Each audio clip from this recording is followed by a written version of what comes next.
চব্বিশের আন্দোলন ইতিহাসের পাতায় এটি বিপ্লব হিসেবে লেখা থাকবে নাকি গণ অভ্যুত্থান হিসেবে লেখা থাকবে?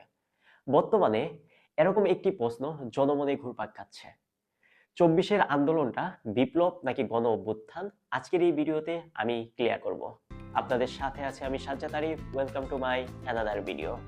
চব্বিশের আন্দোলনটা গণ অভ্যুত্থান নাকি বিপ্লব সেটি বুঝতে হলে আপনাকে আগে জানতে হবে বিপ্লব এবং গণ অভ্যুত্থানের সংজ্ঞা কি বলে।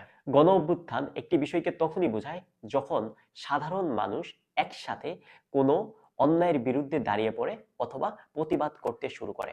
অনেক সময় এই প্রতিবাদটি হয়ে থাকে স্বতঃস্ফূর্ত অংশগ্রহণের মাধ্যমে, যেটির মূল হিসেবে কাজ করে জনগণের ব্যাপক রকম চাপ, যে ক্ষমতাশালী ব্যক্তি থাকে তার প্রতি বা সরকারের বিরুদ্ধে, যেটি আমরা দেখতে পারি মিটিং, মিছিল, ধর্মঘট, সমাবেশ ইত্যাদির মাধ্যমে।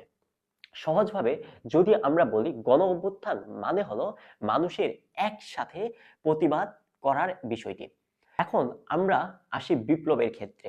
আমরা যদি বিপ্লব বিষয়টা বুঝতে চাই সেটি হচ্ছে পুরো সমাজ ব্যবস্থা এবং রাষ্ট্রের মূল পরিবর্তনগুলো আনে বিপ্লবের মাধ্যমে।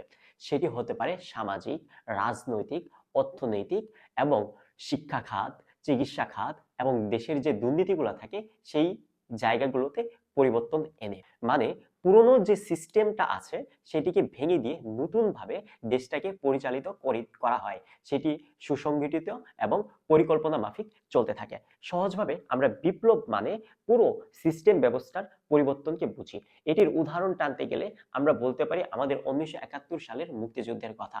এই মুক্তিযুদ্ধের পরবর্তীতেই কিন্তু আমাদের দেশে নতুনভাবে রাজনীতি, সামাজিক ব্যবস্থা, অর্থনৈতিক ব্যবস্থা এবং নতুন সব রিফর্মগুলা করা হয়েছে। কিন্তু এখন আপনি কিন্তু বিষয়টা সম্পর্কে অনেকটাই ক্লিয়ার হয়ে গেছেন যে চব্বিশের আন্দোলনটা বিপ্লব ছিল নাকি গণ অভ্যুত্থান। দেখেন, অলমোস্ট 2 বছর হয়ে গেছে যে এই আন্দোলনটা বা সরকার পতনের পরে দেশের কি কি পরিবর্তন হয়েছে। আলটিমেটলি দেশের কিন্তু সেভাবে কোনো পরিবর্তন হয় নাই, পুরনো সিস্টেম ব্যবস্থাটাই রয়ে গেছে। যেখানে পরিবর্তন হওয়ার কথা ছিল আমাদের দুর্নীতিগুলো লাঘব করার কথা ছিল, যেখানে আমাদের শিক্ষা খাত, চিকিৎসা খাত, আর্থসামাজিক, সামাজিক দিকগুলো, এই জিনিসগুলো পরিবর্তন হওয়ার কথা ছিল, সেই জিনিসগুলো কিন্তু পরিবর্তন হয়নি। পরিবর্তন হয়েছে কোন জায়গায়? একটা জায়গায়, সেটা হচ্ছে রাজনৈতিক পালাবদল। এক সরকার চলে গেছে, অন্য আরেকটি সরকার এসেছে, কিন্তু সেই সিস্টেম ব্যবস্থা আগের মতোই রয়ে গেছে। তাই এটিকে কখনোই কিন্তু বিপ্লব বলা যায় না।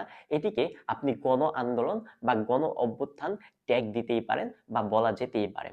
এই যে জুলাইয়ের 24-এর এই পরিবর্তনগুলো হয়নি, কিন্তু তার মানে এই না যে হওয়ার সুযোগ ছিল না। হ্যাঁ, অবশ্যই এই জায়গাগুলোতে হওয়ার সুযোগ ছিল, যদি এই শিক্ষা, আমাদের দুর্নীতিগ্রস্ত এই সিস্টেমগুলোকে পরিবর্তন করতে পারতো বা সবকিছু একদম মূলধারা সবকিছু পরিবর্তন এনে যদি দেশটাকে নতুনভাবে যদি সাজাতে পারতো বা চালাতে পারতো, সেক্ষেত্রে কিন্তু আমরা এই বিষয়টাকে বিপ্লব বলতে পারতাম, যে একটা রেভুলেশন হয়েছে, তারপরে এই বিষয়টা আমাদের দেশটা নতুনভাবে চলতে শুরু করছে। কিন্তু এখন এই পর্যায়ে এসে, আজ থেকে 2 বছর চলে গেছে, এখন এসে যদি দেশটা রিফর্ম হওয়া শুরু করে, এখন কিন্তু আপনি এই বিষয়টাকে বিপ্লব হিসেবে ধরে নিতে পারবেন না।